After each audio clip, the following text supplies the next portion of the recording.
উত্তরপ্রদেশের জেলা মিরাটে এক শেঠজির কাছে ৫টি ইটের ভাটা ছিল। ইট ভাটায় কাজ করা মানুষের সংখ্যা প্রায় ৫০০-র বেশি ছিল। এই শ্রমিকদের মধ্যে একজন অল্প বয়সী মেয়ে, যার নাম সামান্তা। সে তার দ্বাদশ শ্রেণীর পড়া শেষ করে কাজ করার জন্য এসেছিল। মেয়েটি যতটা সুন্দরী ছিল ততটাই বেশি চালাক এবং পরিশ্রমীও ছিল। সব শ্রমিকই গ্রাম থেকে কাজ করার জন্য আসত। সামান্তা যখন তাদের সাথে মিলেমিশে কাজ করত তখন সে সবার থেকে আলাদা নজরে আসত, কারণ সে খুব সুন্দরী ছিল। একদিন শেঠজির ছেলে বাইরের শহর থেকে আসে এবং ভাটা পরিদর্শন করার জন্য ভাটায় পৌঁছায়।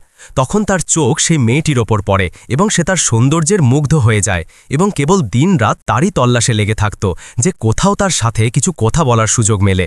যার কারণে সামান্তার মা-বাবার চিন্তা বেড়ে যায়, কারণ তারা ভালোভাবে জানত যে কিছু ভুল হলে দোষ তাদের ওপরেই আসবে, যার পরিণতি খুব ভয়ঙ্কর হবে, এবং অবশেষে তাই হয় যা তাদের ভয় ছিল। খুব রোমাঞ্চকর গল্প। তাহলে চলুন জেনে নিই পুরো গল্পটি সম্পর্কে। কিন্তু গল্পে এগিয়ে যাওয়ার আগে আপনাদের সকলের কাছে অনুরোধ যে আপনারা এই ভিডিওটিকে একটি লাইক করে আমাদের ইউটিউব চ্যানেলটিকে সাবস্ক্রাইব করে নিন।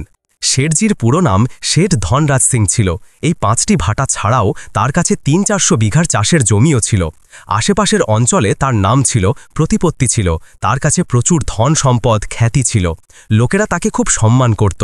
তার সব কিছুই ছিল, কোনো কিছুর অভাব ছিল না তার কাছে। ভগবানের কৃপায় তার 2টি সন্তানও ছিল, একটি ছেলে এবং একটি মেয়ে। মেয়েটি আলিগড় থেকে MBBS পড়ছিল এবং ছেলেটির নাম বক্কর ছিল। সে ইঞ্জিনিয়ারিংয়ে বিটেক পড়ছিল। বক্কর বিটেক করার পরে একটি কোম্পানিতে চাকরি করা শুরু করে। তার মাইনে ছিল 50,000 টাকা। তখন একদিন শেঠজি তাকে বললেন যে, বাবা, এই প্রাইভেট চাকরি ছেড়ে দাও এবং আমাদের যে ব্যবসা আছে সেটাকে সামলাও, এটাকে আরও এগিয়ে নিয়ে যাও। তখন বক্কর তার বাবার কথা মতো নিজের চাকরি ছেড়ে দেয় এবং নিজের বাড়ি ফিরে এসে তাদের ব্যবসা দেখতে শুরু করে এবং তারপর ভাটার কাছে তৈরি নিজের অফিসে বসতে শুরু করে। একদিন সে ভাটায় এভাবেই ঘোরাফেরা করছিল। তখনই তার নজর একটি মেয়ের দিকে যায়, যে কিনা মাটিতে জল দিয়ে সেটাকে কোদাল দিয়ে উল্টাচ্ছিল পাল্টাচ্ছিল এবং পা দিয়ে মারছিল। সেটাতেই সে লেগেছিল। ঘাম তার শরীর থেকে জলের মতো ঝরছিল, কিন্তু সে তবুও কঠোর পরিশ্রমের সাথে নিজের কাজ করে যাচ্ছিল। বক্কর তাকে দেখছিল তো কেবল এক নজরেই দেখেই যাচ্ছিল। ঘামে তার মুখ চাঁদের মতো উজ্জ্বল লাগছিল এবং হাত পায়ে ধুলো মাটি লেগেছিল। সে আর কেউ না, সামান্তাই ছিল। যেমনই সামান্তা বক্করকে দেখল, সে মাটি থেকে বেরিয়ে এসে কাছেই পড়ে থাকা নিজের ওড়নাটি তুলে নেয় এবং নিজের মাথায় ওড়নাটি দিয়ে দেয়। কিছুক্ষণ সামান্তাকে দেখার পর বক্কর সেখান থেকে ফিরে যায়। পরের সকালে সে আবার সেখানে যায়। সামান্তা সেখানেই মাটি মারছিল যাতে ইট তৈরি করা যায়। যেই তার নজর শেঠজির ছেলের ওপর পড়ল, সে আবার নিজের ওড়না তুলে মাথায় দিল। সামান্তা এভাবেই নিজের মা-বাবার সাথে কাজে হাত লাগাত। তৃতীয় দিন যখন সে ভাটায় যায় তখন সে সামান্তাকে কোথাও দেখতে পেল না। না তার মা-বাবা ভাটায় ছিল আর না সামান্তা। সে পুরো ভাটার কোনা কোনা খুঁজে বেড়ালো, কিন্তু সামান্তার কোনো নাম গন্ধও পেল না। মন খারাপ করে সে আবার নিজের অফিসে ফিরে এলো। সে খুব ক্লান্ত ছিল, তাই নিজের অফিসের এসি চালু করল এবং কিছুক্ষণ সেখানেই বিশ্রাম নিল। সন্ধ্যায় সে আবার সামান্তাকে দেখার জন্য যায়। যেখানে তারা খাবার খেত, ঘুমাতো, সেখানেই সব জায়গায় খুঁজল, কিন্তু তাকে কোথাও পেল না। 10 দিন পর্যন্ত সে এভাবেই রোজ আসত এবং মন খারাপ করে ফিরে যেত। একাদশ দিনে যখন সে আবার যায় তখন সেই মেয়েটিকে সে সেখানে কাজ করতে দেখতে পেল। তাকে দেখে সে খুব খুশি হয়ে গেল এবং তারপর তার কাছে গিয়ে বলল, আরে, তুমি কোথায় চলে গিয়েছিলে? তোমাকে আমি কোথায় না খুঁজেছি। তখন সামান্তা বলল, কোথাও না, আমরা তো এখানেই কাজ করছিলাম। তখন সে বলল যে, আমি তো রোজ এখানে আসতাম, তুমি তো আমাকে কোথাও দেখাওনি। এর মধ্যে সেখানে সামান্তার মা-বাবা এসে গেলেন এবং বক্করকে প্রণাম নমস্কার করলেন, কারণ তারা জানত যে সে শেঠজির ছেলে। তারা তাকে খুব সম্মান করত। তখন সে তাদের জিজ্ঞাসা করল যে, আপনারা এখানে কতদিন ধরে কাজ করছেন? তখন সামান্তার বাবা বললেন যে, ছোট মালিক, আমাদের এখানে 20 বছর হয়ে গেল কাজ করতে করতে। তারপর সে সামান্তা সম্পর্কে জানতে চাইল।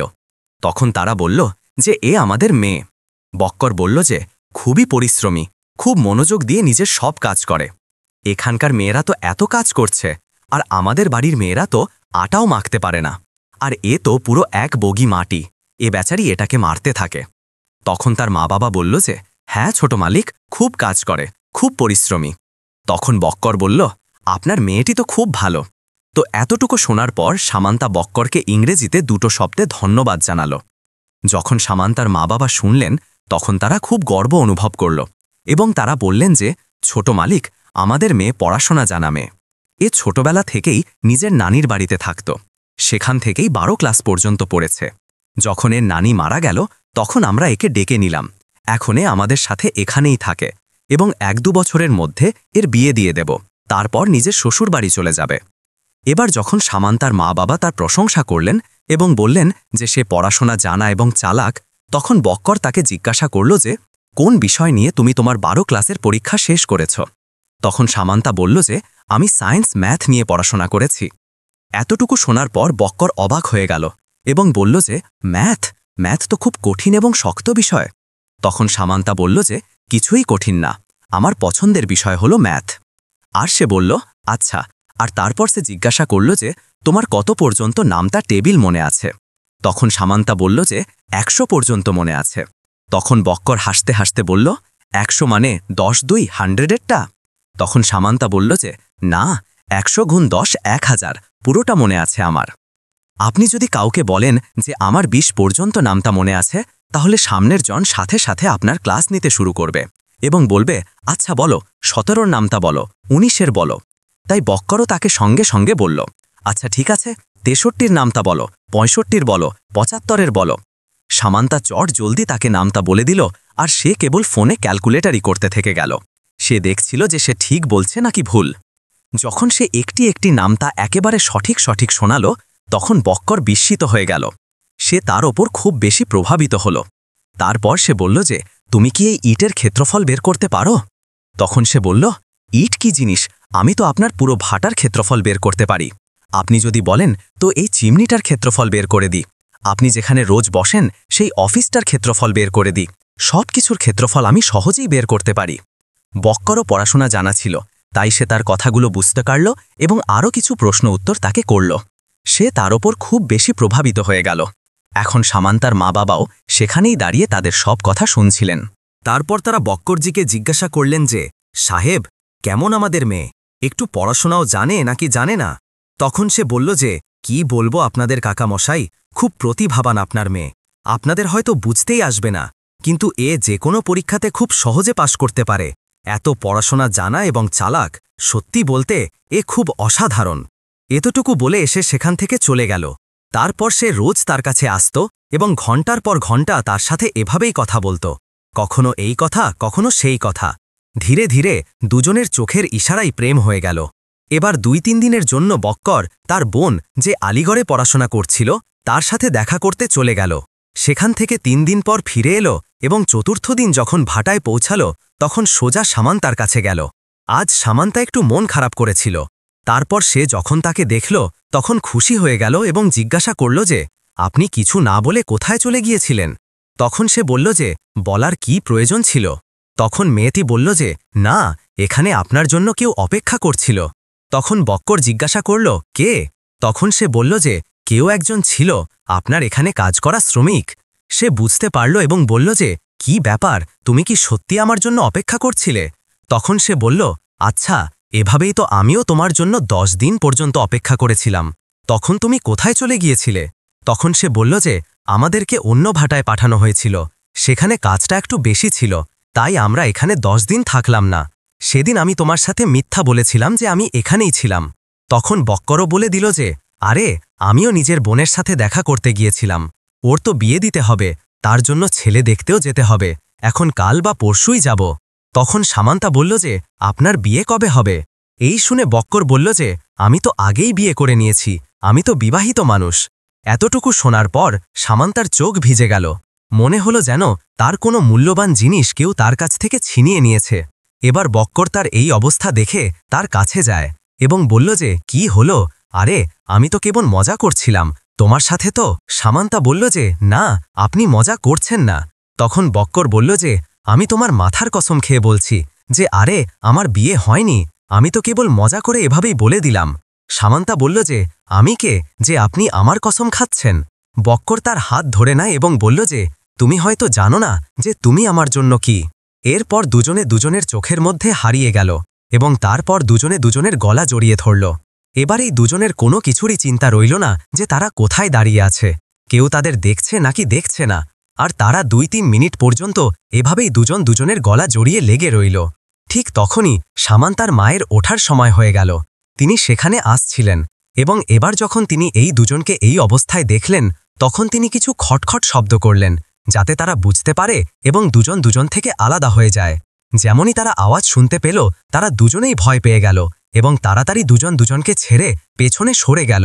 সামান্তার মা এসে বক্করের কাছে বললেন যে, সাহেব, আপনি এখানে কেন এসেছেন?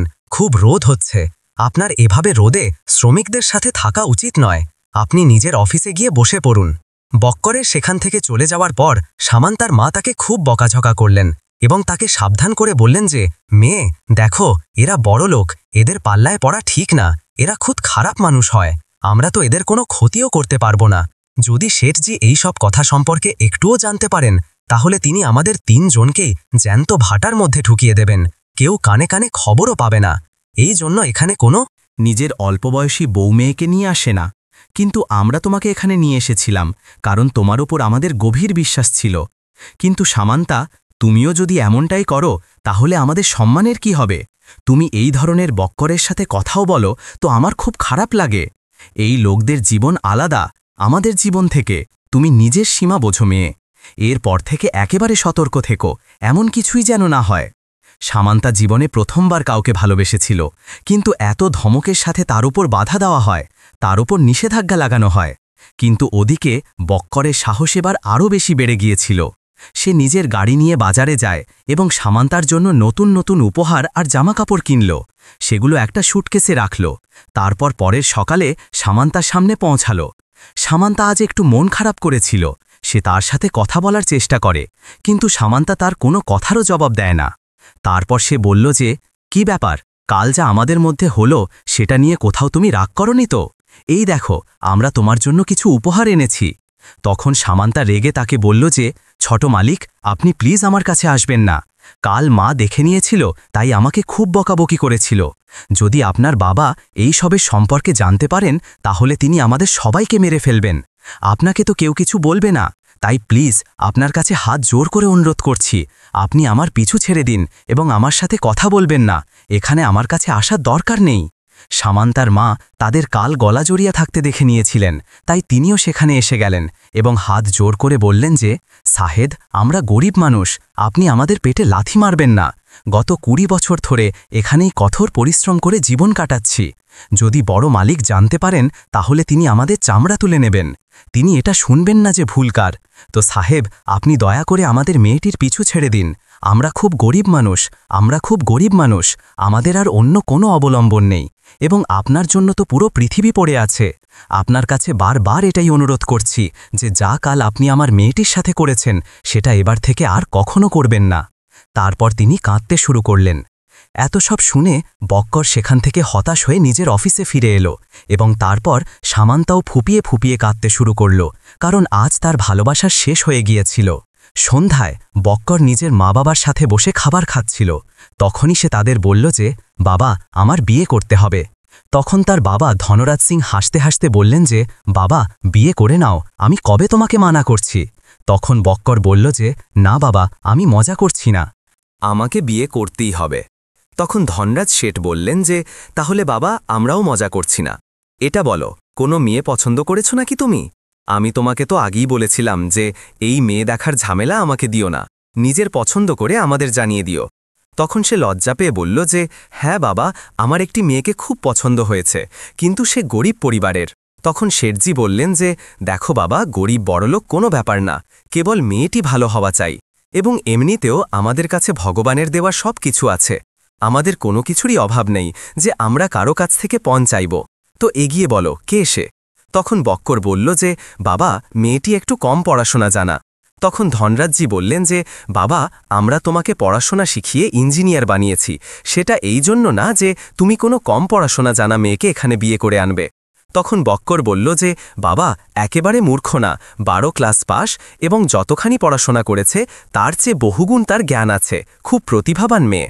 তখন ধনরাজজি বললেন যে, আচ্ছা বাবা, আর কোনো বিশেষ কথা থাকলে ওতে তো বলো। আর তিনি হাসতে শুরু করলেন। বক্কর আবার বলল যে, বাবা, ওই মেয়েটি এই আমাদের ইটের ভাটায় কাজ করে। এই কথা শুনে শেঠ ধনরাজ সিং চমকে গেলেন এবং সঙ্গে সঙ্গে দাঁড়িয়ে বললেন যে, এ কি অশালীন কথা বলছো তুমি? কোন ভাটায় কাজ করে? সে বলল যে, যেখানে আমি অফিসে বসি সেই ভাটায়। আচ্ছা, কি নাম সেই মেয়েটির? তখন সে জানালো যে বাবা, সামান্তা নাম তার। তখন ধনরাজ শেঠ বললেন যে আচ্ছা সামান্তা, যে বলদেবের মেয়ে? তখন বক্কর বলল যে বাবা, নাম তো জানি না আমি তার মা বাবার, কিন্তু সে নিজের মা বাবার সাথেই সেখানে কাজ করে। এবার ধনরাজজি নিজের মুন্সিকে ফোন লাগিয়ে বললেন যে সঙ্গে সঙ্গে ভাটায় যাও এবং বলদেবের স্ত্রী, তার মেয়ে, 3 জনকেই আমার বাড়িতে তৎক্ষণাৎ নিয়ে এসো। বাড়িতে তুমুল হট্টগোল শুরু হয়ে গেল। বক্করের মা বললেন যে আমি তো প্রথম থেকেই মানা করতাম যে একে ভাটায় পাঠিও না। এবার কেউ একে জাদুটোনা করেছে, কিছু খাইয়ে দিয়েছে ওকে। এবার বলছে যে ভাটার কর্মীর সাথে বিয়ে করবে। ওর বুদ্ধির ওপর পাথর পড়েছে। আমরা ওকে শহরে পাঠিয়েছিলাম পড়ার জন্য, সেখানে ওর কোনো মেয়ে পছন্দ হলো না, আর এখানে ভাটায় মজুরি করা মেয়ের সাথে বিয়ে করবে। এবার ধনরাজও রেগে বললেন যে আরে ভাগ্যবতী, এবার থামো তো, কিছুক্ষণ শান্ত হও, আমাকে ভাবতে দাও। এবার মুন্সি ভাটায় পৌঁছালো এবং তাদের বলল যে আপনাদের সবাইকে শেঠজি বাড়িতে ডেকেছেন, আমার সাথে আপনারা শেঠজির বাড়িতে চলো। এবার তারা বুঝতে পারল যে সেটাই হলো যা তাদের ভয় ছিল। সামান্তার মা মুন্সির পায়ে পড়ে গেলেন এবং কাঁদতে কাঁদতে বললেন যে মুন্সিজি, আমার মেয়েকে বাঁচিয়ে দিন। এতে ওর কোনো ভুল নেই। তখন মুন্সিজি কিছু বুঝতে পারলেন না এবং বললেন যে কি ব্যাপার, আমি তো কিছুই জানি না। তারপর তারা মুন্সিকে সব ঘটনা বললেন এবং বললেন যে সামান্তা এতে কোনো দোষী না, ছোট মালিক নিজেই রোজ এর কাছে আসতে থাকত। এবার জানি না কে শেঠজিকে এটা বলে দিয়েছে যে আমাদের কি হবে। তিনি মুন্সির কাছে বললেন, এবার আমাদের লোকদের কোনোভাবে বাঁচিয়ে দিন, আমাদের এখান থেকে বের করে দিন, আমরা এই গ্রাম ছেড়ে কোথাও দূরে চলে যাব। মুন্সি বলল যে আরে, তোমরা কেবল নিজের সম্পর্কে ভাবছ, ভাবো আমার কি হবে। শেঠজি তো আমাকেও ছোট মালিকের দেখভাল করার জন্য বলেছিলেন, আমার নাকের নিচে এই এত বড় কাণ্ড হয়ে গেল। এবার বাস সেখানেই চলো, যা হবে দেখা যাবে। তারা যেতে মানা করল। তখন মুন্সিজি বললেন যে আরে, মেরে তো আর ফেলবে না, আর তোমরাও তো আর একা নও, আমিও তো তোমাদের সাথেই আছি, যদি কোনো শাস্তি হয় তাহলে তো আমারও হবে। এবার এই 4 জন মানুষ রাত 11টায় শেঠজির কোঠিতে পৌঁছাল। শেঠজির সামনে পৌঁছানোর পরই সামান্তার মা শেঠজির পা ধরে নিলেন এবং বললেন যে মালিক, আমার মেয়ের কোনো ভুল নেই। ধনরাজ শেঠ সামান্তার বাবার দিকে তাকিয়ে বললেন যে আরে বলদেব, একটু নিজের স্ত্রীকে তো ওঠাও এবং চুপ থাকো সবাই। তারপর তিনি সামান্তাকে বললেন, মেয়ে, তুমি এখানে এসো, আর এটা বলো যে তুমি ওকে ভালোবাসো নাকি সে তোমাকে ভালোবাসে, বলো শাস্তি কাকে দেওয়া উচিত। তখন সামান্তা বলে দিল যে এতে ওর কোনো দোষ নেই, সব ভুল আমারই। এবার ওদিকে বক্কর বলল যে না বাবা, এ মিথ্যা বলছে, ভুল আমারই, আমি এর কাছে যেতাম এবং কথাবার্তা বলতাম, আপনি একে কোনো শাস্তি দেবেন না, এরা নির্দোষ। এতটুকু শোনার পর শেঠ ধনরাজ হাসতে শুরু করলেন এবং নিজের স্ত্রীকে আওয়াজ দিয়ে ডাকলেন এবং বললেন যে দেখো, এই সেই মেয়ে, তুমি দেখো আর বলো সুন্দরী নাকি না। বক্করের মা সামান্তাকে দেখলেন তো বললেন এ তো খুব সুন্দরী। তখন তিনি বললেন যে চলো, ঠিক আছে, তোমার কাজ হয়ে গেল, এ সুন্দরীর সাথে পরিশ্রমী এবং পড়াশোনা জানা মেয়েও। বলদেবজি এবং তার স্ত্রীকে আমি 20 বছর ধরে এখানে কাজ করতে দেখতে আসছি, তাদের সততা এবং আমাদের প্রতি তাদের আনুগত্য অতুলনীয়। আমার তো এই সম্পর্ক নিয়ে কোনো ভেদাভেদ নেই। আমার ধারণা সামান্তা আর বক্কর একে অপরকে খুব ভালোবাসে আর সারা জীবন একে অপরের সাথে সুখে থাকবে। এছাড়াও আমাদের আর কি চাই, আমাদের ছেলে খুশি আছে তো তাতেই আমাদেরও খুশি। এবার যারা সামান্তার মা বাবা ছিল তারা বললেন যে শেঠজি, আমাদের কাছে দেওয়ার মতো কিছুই নেই, কিন্তু আমরা সারা জীবন আপনার জন্য বিনামূল্যে কাজ করতে থাকব।